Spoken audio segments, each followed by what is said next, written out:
Everyone, welcome to our channel. మీ అమ్మకి వచ్చి నేను ఈరోజు మీతో షేర్ చేసుకోబోయే టాపిక్ ఏంటంటే హ్యాండ్స్ అండ్ ఫీట్ వైట్నింగ్ అండి.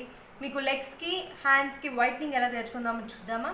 దీనికోసం మీకు నేను 3 మాస్క్ చెప్తానండి. మీరు ఏది కావాలంటే అది యూజ్ చేసుకోవచ్చు. అంటే ఆల్ టైప్స్ ఆఫ్ స్కిన్స్కి ఇది యూజ్ అవుతుంది. ఎందుకంటే ఇది స్కిన్ హైడ్రేట్ చేస్తుంది. అంటే పిగ్మెంటేషన్ ఏదైతే ఉంటుందో హ్యాండ్స్కి అలాగే లెగ్స్కి అది రిమూవ్ చేసుకోవచ్చు. ముఖ్యంగా మీరు ఫుట్ పక్కన ఎక్కడైతే పిగ్మెంటేషన్ ఉంటుందో ఈ స్లిప్పర్ మార్క్స్ అవి కొంతమందికి ఉంటుంది. ఎందుకంటే మనం ఈ డే టు డే టైంలో మనం వేసే స్లిప్పర్స్ వల్ల కూడా మనకి మార్క్స్ అనేది ఉండిపోతుంది. కాబట్టి ఇవన్నీ కూడా మీరు రిమూవ్ చేసుకోవచ్చు. ముఖ్యంగా ట్యాన్ హ్యాండ్స్కి మీకు ఎలా ట్యాన్ ఉంటుందో అంటే మన స్కిన్లో షోల్డర్ దగ్గర నుంచి చూసినా కిందకి జాయింట్ నుంచి చూస్తే కలర్ డిఫరెన్స్ ఎక్కువ ఉంటుంది అన్నమాట. కాబట్టి ఎందుకంటే ఇది మనం సన్కి ఎక్స్పోజ్ అవుతున్నాం కాబట్టి ఆ ట్యాన్ అయితే ఏదైతే ఉంటుందో సన్కి ఎక్స్పోజ్ అయ్యే పార్ట్ మాత్రమే అది డార్క్ అయిపోతుంది, మిగతా పార్ట్ మాత్రం వైట్గా ఉంటుంది. దీన్ని కూడా మీరు కవర్ చేసుకోవచ్చు. దీనికి మీరు యూజ్ చేయాల్సిన మాస్క్ ఏదైతే ఉందంటే ఫస్ట్ మాస్క్ వెళ్ళిపోదాం. ఫస్ట్ మాస్క్ ఏంటంటే ఆలం పౌడర్ అండి. ఆలం అంటే మీరు కల్కండానా తీసుకోవచ్చు, లేదంటే 1/2 స్పూన్ కల్కండా పౌడర్ తీసుకోవచ్చు, లేదంటే షుగర్ పౌడర్ కూడా తీసుకోవచ్చు. మీరు షుగర్ పౌడర్ అయితే 1 స్పూన్ తీసుకోండి. నీట్గా దాన్ని క్రష్ చేసుకునేసేయాలి, అంటే పొడి పొడిగా తీసుకునేయాలి. మీరు పొడి పొడిగా కావాలంటే పొడి పొడిగా తీసుకోవచ్చు, లేదా మీరు స్క్రబ్ లాగా అంటే మీ స్కిన్ ఎక్కువ బ్లాక్నెస్ ఉందంటే మీకు తొందరగా రిజల్ట్ కావాలి అనుకుంటే మీన్స్ అంటే టైం పడుతుంది కాబట్టి రిజల్ట్ తొందరగా కావాలంటే మీరు దీన్ని స్క్రబ్ లాగా కూడా యూజ్ చేసుకోవచ్చు. ఎలా అంటే మీరు ఈ షుగర్ అయితే ఏమనేది తీసుకుంటారో దాన్ని క్రష్ చేయకుండా తీసుకోండి ఒక బౌల్లో. అలాగే ఎగ్ వైట్ ఒకటి తీసుకొని నీట్గా మిక్స్ చేసుకోండి. ఎలా అంటే అది నీట్గా ఒక పేస్ట్ టైప్లో మిక్స్ అయిపోయేటట్టు తీసుకోండి. దాన్ని తీసుకొని మనం ఎక్కడైతే మనకి వైట్నింగ్ కావాలనుకుంటున్నామో హ్యాండ్స్లో లెగ్స్లో ఆ పార్ట్ మొత్తం రబ్ చేసుకునేసేయండి నీట్గా. తర్వాత అంటే అది డ్రై అయ్యేంత వరకు మనం వదిలేసేయాలి, డిస్టర్బ్ చేయదండి. డ్రై అయిన తర్వాత మీరు దాన్ని కూల్ వాటర్తో వాష్ చేసుకొని మీరు కాటన్ క్లాత్ తీసుకొని మీరు తుడుచుకునేస్తే మీకు మంచి రిజల్ట్ వస్తుంది. దీని తర్వాత మీరు మాయిశ్చరైజర్ కంపల్సరీగా అప్లై చేయండి. ఎందుకంటే ఈ పిగ్మెంటేషన్ ఎక్కువ అయ్యేది ఎందుకంటే హైడ్రేషన్ లేని దానివల్ల. అలాగే ట్యాన్ రిమూవ్ అవ్వాలంటే కూడా మనకు మాయిశ్చరైజర్ మంచిగా ఇంపార్టెంట్ అవుతుంది. కాబట్టి మీరు ఈ ప్రాసెస్ తర్వాత మాయిశ్చరైజర్ కంపల్సరీగా అప్లై చేయండి. నెక్స్ట్ సెకండ్ మాస్క్ ఎలా క్రియేట్ చేసుకోవచ్చు అంటే మీరు ఏదంటే బేసిన్ 1 స్పూన్ తీసుకోండి. మిల్క్ క్రీమ్ అన్న తీసుకోవచ్చు, లేదంటే మిల్క్ అన్న తీసుకోవచ్చు. అంటే ఫ్యాట్లెస్ మిల్క్ తీసుకోవద్దు అండి, ఫ్యాట్ ఉన్న మిల్క్ తీసుకోవచ్చు. అంటే మిల్క్ క్రీమ్ తీసుకోండి. అలానే మీరు కర్డ్ కూడా తీసుకోవచ్చు. మిల్క్ క్రీమ్ అయితే 1 స్పూన్ తీసుకోండి, కర్డ్ అయితే పెద్ద స్పూన్ ఒకటి తీసుకోండి.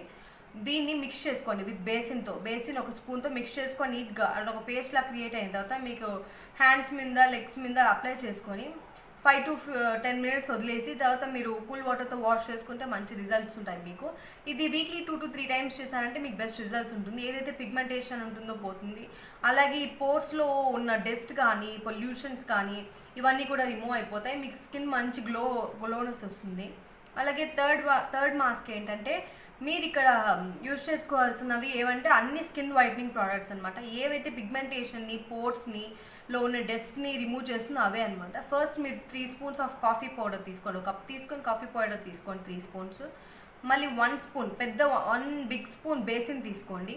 అలాగే 3 స్పూన్స్ కర్డ్ యాడ్ చేసుకోండి. దాంట్లో 1 స్పూన్ కస్తూరి టర్మరిక్ అయితేనే మీరు 1 స్పూన్ యాడ్ చేసుకోండి. మీరు వంట పసుపు యూజ్ చేస్తున్నారంటే 1/2 స్పూన్ చాలు. ఎందుకంటే వంట పసుపు మీకు ముందు వీడియోస్లో కూడా చెప్పున్నాను, అది కలర్ ఎమిట్ చేస్తుంది కాబట్టి మీ స్కిన్కి ఎల్లోయిష్గా ఉంటుంది. అది చాలామందికి నచ్చదు. కాబట్టి మీరు వంట పసుపు అయితే 1/2 స్పూన్ యూజ్ చేసుకోండి. మీరు కావాలంటే ఇంకా ఈ వాటర్ బదులు రోజ్ వాటర్ కూడా అప్లై చేసుకోవచ్చు. దాంట్లో నీట్గా మిక్స్ చేసుకోండి. అంటే అది ఒక కలర్ ఏదైతే టర్నిక్ కలర్ ఏదైతే ఉందో అది ఎల్లోయిష్గా అయ్యేంత వరకు నీట్గా మిక్స్ చేసుకోండి. దీంతోపాటు మీరు షుగర్ పౌడర్ కూడా యాడ్ చేసుకోవచ్చు. దీంట్లో 1 స్పూన్ ఆఫ్ షుగర్ యాడ్ చేసుకోవచ్చు.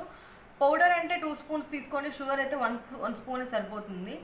నీట్గా తీసుకొని పేస్ట్ లాగా మిక్స్ చేసుకునేసాలి. మిక్స్ చేసుకొని లేకుంటే బ్లెండ్ కూడా చేసుకోవచ్చు మీరు కావాలంటే. నీట్గా మిక్స్ చేసుకొని ఎక్కడైతే ఏ ఏరియాలో ఉందో మీరు అప్లై చేసుకోవాలి. ఈ అప్లై చేసుకునే ప్రాసెస్ కంటే ముందు మీరు ఏం చేయాలంటే ఒక స్క్రబ్ తీసుకొని దాంట్లో మీరు shampoo and baking soda add చేసుకోండి. మీరు ముందు హ్యాండ్స్ వెట్ చేసుకునేసి ఈ షాంపూ బేకింగ్ సోడాతో నీట్గా స్క్రబ్ చేసుకునేయాలి అనమాట మీరు హ్యాండ్స్కి. అప్పుడు ఏవైతే పోర్స్ అనేవి ఓపెన్ అయితే అలాగే ఆ డస్ట్ ఏదైతే ఉంటుందో అప్పుడు బయటకు వస్తూ ఉంటుంది. అలాగే పిగ్మెంటేషన్ ఉంటుంది కాబట్టి మీ మాస్క్తో కంప్లీట్ రిజల్ట్ దొరకకపోవచ్చు. కాబట్టి మీరు ఇలా స్క్రబ్ చేయడం వల్ల ఏవైతే ఆ బ్లాక్నెస్ ఉంటుందో కొంచెంగా అది తగ్గుతూ ఉంటుంది. ఏవైతే స్కిన్ హైడ్రేషన్ కోరుకుంటుందో అది మీరు దొరుకుతుంది. కాబట్టి ఫస్ట్ మీరు ఈ ప్రాసెస్ చేయండి. సోప్ లేదంటే షాంపూ యూజ్ చేసుకోండి. మీరు ఏ బాడీ షాంపూ యూజ్ చేసుకున్నా యూజ్ చేసుకోవచ్చు. షాంపూ అట్లాగే బేకింగ్ సోడా తీసుకోండి. బేకింగ్ సోడాతో నీట్గా రబ్ చేసుకునేసి అండ్ ఒక 5 minutes రబ్ చేసుకునేసి మళ్ళీ వాష్ చేసుకునేసేయండి. అప్పుడే మీకు కొంచెం రిజల్ట్ తెలుస్తుంది. ఈ మాస్క్ అప్లై చేసుకోండి నీట్గా. ఎక్కడెక్కడ వరకు అయితే ఉంటుందో అక్కడ కంప్లీట్గా అప్లై చేసుకోండి. థిక్ లేయర్గా అప్లై చేసుకోండి. 5 to 10 minutes వదిలేసి మళ్ళీ నీట్గా వాష్ చేసుకోండి. మ్యాజిక్ ఉంటుందండి. ఏవైతే మన స్కిన్లో డెడ్ సెల్స్ ఉంటాయో అవన్నీ రిమూవ్ అయిపోతాయి. పోర్స్లో ఉన్న డస్ట్ అన్నీ రిమూవ్ అయిపోతుంది. అలాగే పిగ్మెంటేషన్ ప్రాబ్లం ఉన్న వాళ్ళకి కంప్లీట్గా క్యూర్ అయిపోతుంది. అలాగే ఏంటంటే ఈ బ్లాక్నెస్ అంటే వైట్నెస్ కావాలనుకుంటారు అందరు హ్యాండ్స్కి. ఎందుకంటే ఈ వ్యాక్సింగ్ చేసుకున్న తర్వాత ఏవైతే కలర్ ఉంటుందో అవి సన్కి ఎక్స్పోజ్ అవ్వడం వల్ల బ్లాకిష్గా అయిపోతుంది. కాబట్టి ఇవన్నీ కూడా మీరు కంట్రోల్ చేసుకోవచ్చు ఈ మాస్క్ వల్ల. ప్లీజ్ మీరు ఇవన్నీ పాటిస్తారని కోరుకుంటున్నాను. Please like, share and comment my channel and subscribe my channel. మీ అమ్మకు వచ్చి థ్యాంక్ యూ.